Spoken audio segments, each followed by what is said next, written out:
Seigneur bienheureux dit,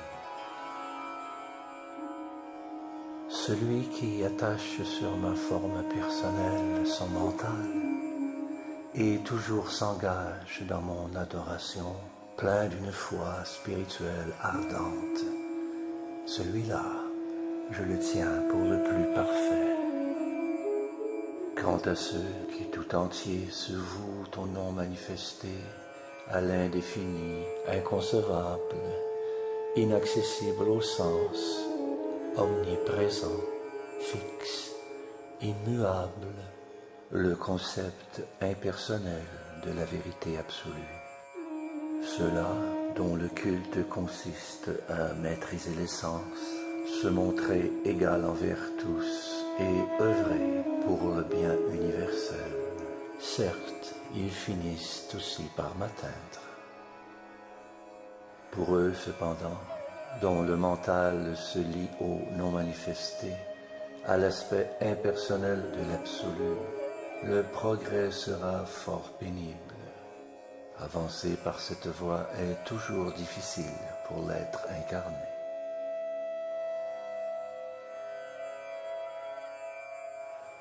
Pour qui m'adore, abandonne à moi tous ses actes et se voue à moi sans partage, absorbé dans le service de dévotion et méditant constamment sur moi, son mental fixé sur moi.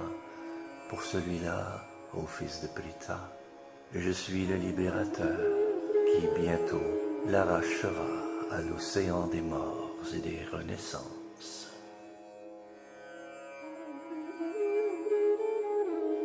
Simplement fixe ton mental sur moi, Dieu, la personne suprême, et loge en moi toute ton intelligence. Ainsi, nul doute, tu vivras toujours en moi. Si tu ne peux, mon cher Arjuna, ô conquérant des richesses, attacher sur moi ton mental sans faillir, observe alors les principes régulateurs du Bhakti Yoga. Si toutefois tu ne peux te soumettre aux principes régulateurs du Bhakti Yoga, alors essaie de me consacrer tes œuvres, car en agissant pour moi, tu atteindras l'état parfait.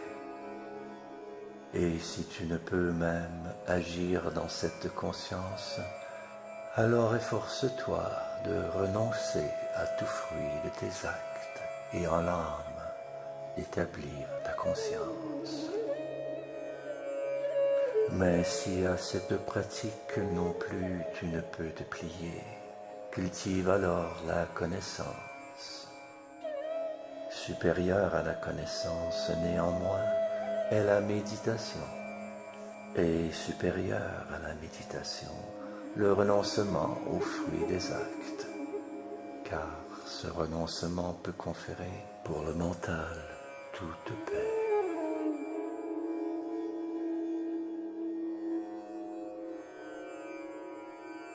Celui envieux de rien, qui se comporte avec tous en ami bienveillant, qui de rien ne se croit le possesseur, qui du faux égo est affranchi, et dans la joie comme dans la peine reste le même, qui, plein de pardon, toujours connaît le contentement, qui avec détermination est engagé dans le service de dévotion, et dont le mental et l'intelligence sont en accord avec moi, celui-là m'est très cher.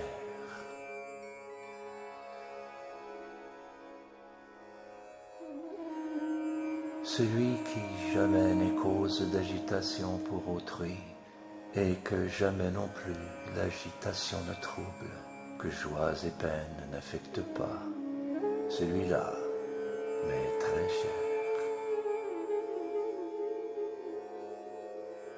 Et celui qui ne dépend en rien des modes de l'action matérielle, l'être pur, expert en tout, libre de toute anxiété, affranchi de la souffrance, et qui ne recherche point le fruit de ses actes.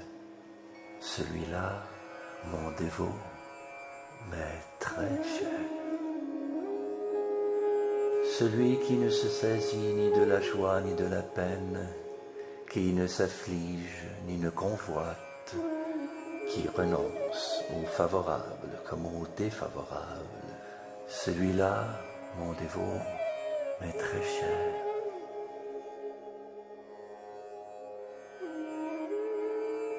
Celui qui envers l'ami ou l'ennemi se montre égal, est le même devant la gloire et l'opprobre, la chaleur ou le froid, les joies ou les peines, l'éloge ou le blâme, qui toujours est libre de toute souillure, silencieux, satisfait de tout, insouciant du gîte, et qui, établi dans la connaissance, me sert. Celui-là m'est très cher.